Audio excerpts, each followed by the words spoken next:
वंदे मातरम. नमस्कार देशबांधवांनो, तुम्ही पाहत आहात स्मरणगाथा क्रांतीवीरांची. मालिकेतील या भागात ऐकूयात तरुण क्रांतीवीर असितरंजन भट्टाचार्य याची कहाणी. कुमारवयातच क्रांतिकार्यात सहभागी झालेला असितरंजन भट्टाचार्य हा धाडसी क्रांतीवीर. ब्रिटिशांच्या जुलमी राजवटीतून मुक्त करून भारताला स्वतंत्र करण्यासाठी काहीही करण्याची त्याची तयारी होती. क्रांतिकार्यासाठी धन जमा करण्यात त्याची महत्त्वाची भूमिका असे. देशाच्या स्वातंत्र्यासाठी 2 जुलै 1934ला सिल्हेट तुरुंगात वयाच्या केवळ 19व्या वर्षी असित धीरोदत्तपणे फासावर गेला.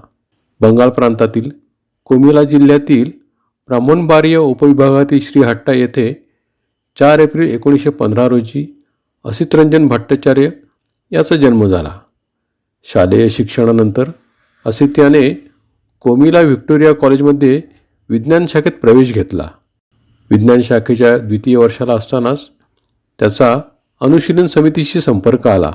स्वातंत्र्य सहजपणे मिळणार नाही आणि त्यासाठी सशस्त्र संघर्षाची आवश्यकता आहे हे त्याला ठाऊक होते. त्यामुळेच तो क्रांतिदल या सशस्त्र क्रांतिकारी गटात सामील झाला. कुमारवयातच क्रांतिकार्यात सहभागी झालेला असित याची भारताच्या स्वातंत्र्यासाठी काहीही करण्याची तयारी होती. कुरीग्राम येथे असित याचा क्रांतिकारक बिराजमोहन देव यांच्याशी संपर्क आला. कसबा आणि कुरीग्राम या भागात क्रांतिकारकांची गुप्त ठाणी होती. असित याचा त्या ठाण्यांशी संपर्क होता. त्या काळात क्रांतिकारकांचा संघर्ष एका रक्तरंजित पर्वात बदलला होता.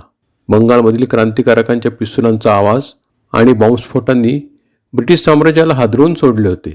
20 नोव्हेंबर 1932 रोजी क्रांतिकारक बिराजमोहन देव आणि धीरेंद्र चक्रवर्ती यांनी रात्रीच्या अंधारात एका ब्रिटिश हेराची गोळ्या झाडून हत्या करण्याचा प्रयत्न केला. मात्र तो हेर वाचला.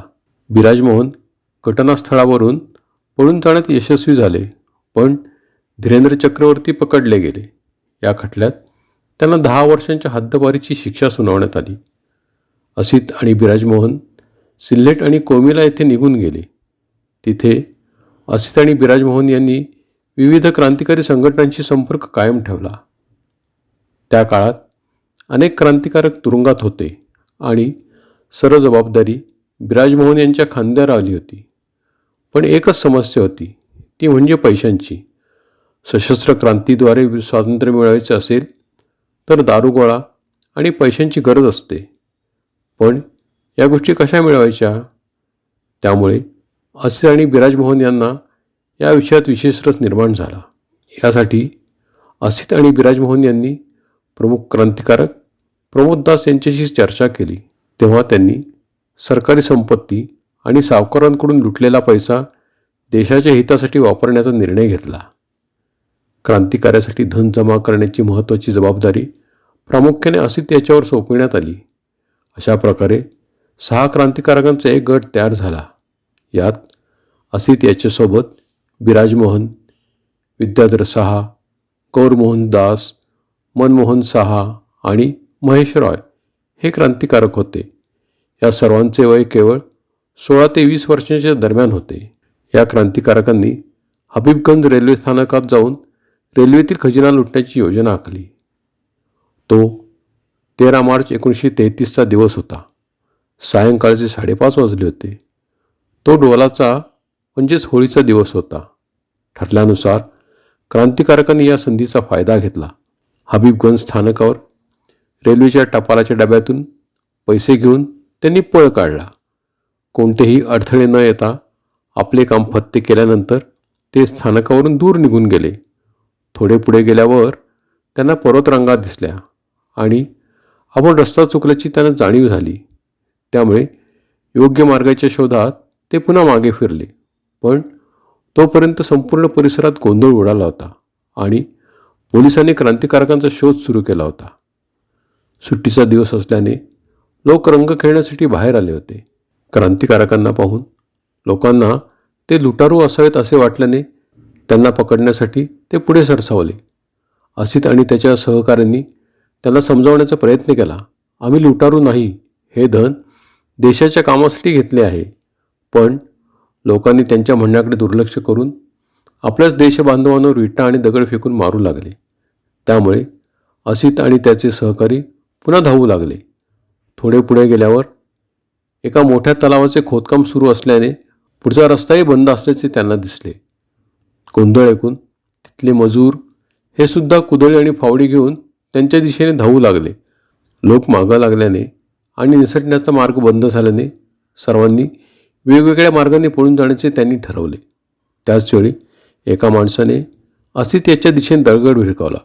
तो दगड पायाला लागल्याने असित जखमी झाला. असित याने तत्काळ मागे वळून त्या माणसावर गोळी झाडली आणि तो माणूस जमिनीवर कोसळला. जखमी अवस्थेतील असितला पोलिसांनी तिथेच पकडले. दुसरीकडे पळून जाण्याच्या प्रयत्नात असलेल्या बिराज मोहन देब यांनी गोळीबार केला. त्यात काही लोक जखमी झाले. अखेरीस त्यांनाही विद्याधर साहा आणि गौरमोहन दास यांच्यासह पकडण्यात आले. उर्वरित मनमोहन साहा आणि महेश रॉय हे दोघे पळून जाण्यात यशस्वी झाले. असित, बिराजमोहन, विद्याधर, गौरमोहन या चौघांवर गुन्हा दाखल करून अटक करण्यात आले. आता खटल्याची वेळ झाली होती. लोकांची गर्दीची आणि गोंधळाची भीती असल्याने खटल्याची सुनावणी न्यायालयात घेता आली नाही. अखेर 22 जुलै 1933 रोजी सिल्लेट कारागृहाच्या आतच या खटल्याचे कामकाज सुरू झाले. मात्र कारागृहात पंखा नसल्यामुळे नंतर खटल्याचे कामकाज न्यायालयात हलवण्यात आले. त्या दिवशी क्रांतिकारकांना पाहण्यासाठी मोठी गर्दी जमली होती. काही दिवसानंतर या प्रकरणाच्या सुनावणीचे कामकाज मेडिकल कॉलेजमधील एका नवीन इमारतीत हलवावे लागले. लोकांची गर्दी टाळण्यासाठी या खटल्याचे कामकाज सकाळी लवकर सुरू करण्यात आले. निकालाच्या दिवशी गर्दी हाताळणे कठीण गेल्यामुळे न्यायाधीश जॉर्ज यांनी कोणताही निकाल न देता कागदपत्रे कलकत्ता उच्च न्यायालयाकडे पाठवली. अंतिम निकालात असितला फाशीची शिक्षा ठोठावण्यात आली, तर बिराजमोहन देब, विद्याधर साहा आणि गौरमोहन दास यांना जन्मठेपेची शिक्षा सुनावण्यात आली. सिल्हेट कारागृहाच्या जिल्हा दंडाधिकाऱ्यांनी बिराजमोहन आणि असित या दोघांना एकाच कोठडीत ठेवले होते. त्या दोघांना काही काळ एकमेकांची बोलण्याची संधीही दिली होती. बिराजमोहन बोलण्याचा प्रयत्न करताना त्यांचा कंठ दाटून येत होता. मृत्यूच्या वाटेवर असलेला असित मात्र प्रसन्न दिसत होता. त्याने स्थिर आवाजात म्हटले, माझ्याबद्दल काळजी करण्याचे काहीच कारण नाही. मृत्यूची जाणीव ठेवूनच मी या मार्गावर आलो होतो. तू कारागृहातून बाहेर पडशील आणि पुन्हा तुझे काम सुरू करशील. माझ्यासाठी अजिबात खेद करू नकोस.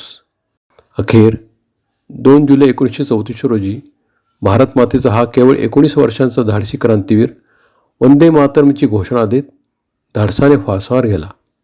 त्याच्या कुटुंबियांनी वारंवार विनंती करूनही ब्रिटिशांनी असितचा मृतदेह त्यांच्या ताब्यात न देता परस्पर अंत्यसंस्कार केले. भारत माता की जय. स्मरणगाथा क्रांतीवीरांची पाहत राहण्यासाठी सबस्क्राईब करा, लाईक करा आणि भारताच्या स्वातंत्र्य लढ्याचा गौरवशाली इतिहास समाज मनात रुजवत राष्ट्राभिमान जागवा. भारत माता की जय.